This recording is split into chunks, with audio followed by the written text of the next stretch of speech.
અમદાવાદથી ભાવનગર, અમરેલી અને ભાલ પંથકમાં ચાલુ માસે નહીં સર્જાય પીવાના પાણીની તંગી, કારણ કે સિંચાઈ વિભાગ દ્વારા કડાણા ડેમમાંથી દરરોજ 1000 ક્યુસેક પાણી વણાક બોરી વિયરમાં મંગાવવામાં આવી રહ્યું છે।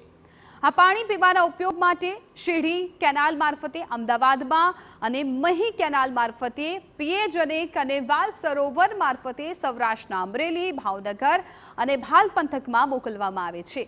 પાણીનો લાભ 170 થી વધુ ગામોને થશે અને ગામમાં પીવાના પાણીની તંગી નહીં સર્જાય। પાણી આપણે કડાણા ડેમમાંથી આવે છે। અત્યારે 1000 ક્યુસેક્સ જેવું પાણી વણાકબોરીમાં આવે છે। એમાંથી 250 ક્યુસેક્સ પાણી શેઢીમાં આપીએ છીએ, જે અમદાવાદને પહોંચાડીએ છીએ, અને 300 ક્યુસેક્સ પાણી છે ને એ આપણે પરિયજ અને કનેવાલમાં આપીએ છીએ। હા સર, જે પરિયજ અને કનેવાલમાં પાણી આપવામાં આવે છે એનો ઉપયોગ શું થાય છે? પીવાના પાણી માટે જ ઉપયોગ થાય છે। કયા જિલ્લાઓને? ભાવનગર અને અમરેલી જિલ્લાને અને ખેડા જિલ્લાના પાછળના ધોળકા બાજુના વિસ્તારોમાં। ખેડા જિલ્લાના પરિયજ સરોવર અને આણંદ જિલ્લાના કનેવાલ સરોવરમાં પાણીના સ્તર નીચે ગયા છે। મહત્વની બાબત એ છે કે બંને સરોવરનું પાણી સૌરાષ્ટ્રના અમરેલી અને ભાવનગર જિલ્લાને પૂરું પાડવામાં આવે છે।